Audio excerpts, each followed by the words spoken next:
नमस्कार मित्रांनो, तुमचं सर्वांचं स्वागत आहे एम एच अकॅडमी की आपल्या यूट्यूब चॅनलवर। हायकोर्टने राज्य सरकारला प्रश्न केला आहे, कोणतं आरक्षण ठेवायचं। काल 13 सप्टेंबर हायकोर्टमध्ये ACBC आरक्षणाबद्दल सुनावणी झाली। या सुनावणीमध्ये नेमकं काय झालं, हायकोर्ट काय म्हणाले, पोलीस भरतीला सुरुवात कधीपासून होईल, याबद्दलची सर्व आपण डिटेल सविस्तर माहिती आपल्याला या व्हिडिओमधून पाहायची आहे। लगेचच आपल्या व्हिडिओकडे वळूयात। मराठा आरक्षण याचिकेवर कोर्टाने सरकारला विचारणा केली, कोणतं आरक्षण ठेवायचं, ACBC की मराठा कुणबी। सविस्तर माहिती बघूयात आपण।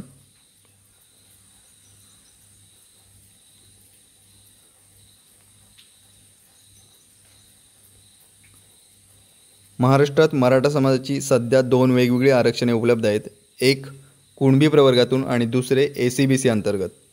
यापैकी कोणते आरक्षण कायम ठेवायचे याबाबत सरकारने काही निर्णय घेतला आहे का, असा थेट आणि परखड सवाल मुंबई उच्च न्यायालयाने शनिवारी राज्य सरकारला महाधिवक्ता बिरेंद्र सराफ यांच्यामार्फत विचारला।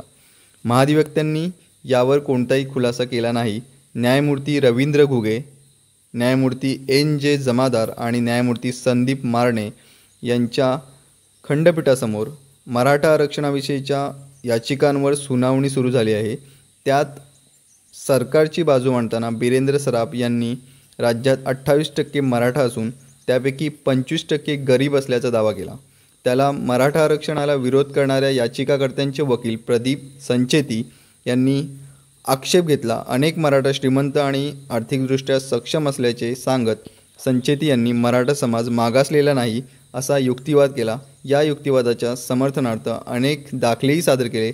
या प्रकरणाची पुढील सुनावणी 4 ऑक्टोबर रोजी होणार आहे। सुनावणी निकाल अंतिम लागला का नाही, परत पुढची डेट मिळालेली आहे 4 ऑक्टोबर। आता तोपर्यंत पोलीस भरती येईल की नाही येईल काही सांगू शकत नाही। भरती येऊही शकते, पण कशा आली तर कशा प्रकारे येईल।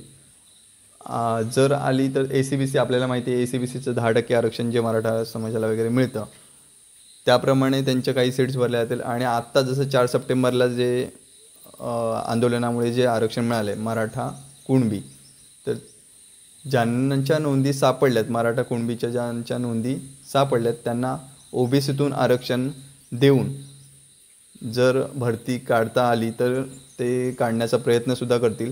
कारण मराठा आरक्षण हा जो मुद्दा आहे त्याच्यावरती सुनावणी किंवा निकाल ACBC की मराठा कुणबी हा निकाल लगेच लागेल हे आपण काही सांगू शकत नाही। याला हा टाईम खूप वेळ खाऊ ही प्रोसेस असणार आहे, त्यामुळे जास्तीत जास्त वेळ लागणारच आहे याला। आणि एवढा वेळ सरळ सेवा भरती किंवा पोलीस भरती जी काय असेल ती काय पेंडिंग ठेवतील असं मला तरी वाटत नाही। पुढे बघूयात आपण।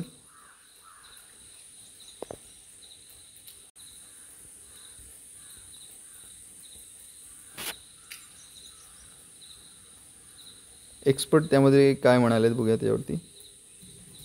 ॲडव्होकेट नितीन सातपुते, सर्वोच्च न्यायालय, ज्येष्ठ विधिज्ञ सर्वोच्च न्यायालय आपण पाहतो, त्यांचं म्हणणं असं आहे, 4 ऑक्टोबरला याचिकेवर निर्णय होण्याची शक्यता कमी आहे। आरक्षणाचा GR जर मंजूर केला आणि याचिका फेटाळून लावली तर याचिकाकर्ते या निर्णयाला सर्वोच्च न्यायालयामध्ये आव्हान देऊ शकतात। आणि GR जर फेटाळला तर राज्य सरकार सुप्रीम कोर्टात जाऊन GRला स्थगिती मिळवण्याचा प्रयत्न करेल। 4 ऑक्टोबरच्या सुनावणीत महाधिवक्ता GRमधील मुद्द्यांसाठी पुरावे सादर करतील। स्थानिक स्वराज्य संस्था निवडणुकीच्या तोंडावर 4 ऑक्टोबर रोजी उच्च न्यायालयाकडून आरक्षण याचिकेवर कोणताही निर्णय येण्याची शक्यता कमी आहे। कारण स्थानिक स्वराज्य संस्था निवडणुकीच्या तोंडावर आहेत, त्यामुळे राज्य सरकार किंवा आपल्या उच्च न्यायालयसुद्धा यावर निर्णय काही येईल असं येऊ देतील असं वाटत नाही। अशाच पोलीस भरती संबंधितील अपडेटसाठी आपल्या चॅनलला सबस्क्राईब करून ठेवा आणि बेल नोटिफिकेशन ऑन करा। पुढील सुनावणी आहे 4 ऑक्टोबरला, ACBCची पुढील सुनावणी 4 ऑक्टोबरला होणार आहे। पोलीस भरती संबंधितील काही अपडेट आली तर आपल्या चॅनलवरती मी लगेच अपलोड करेन। तोपर्यंत धन्यवाद मित्रांनो।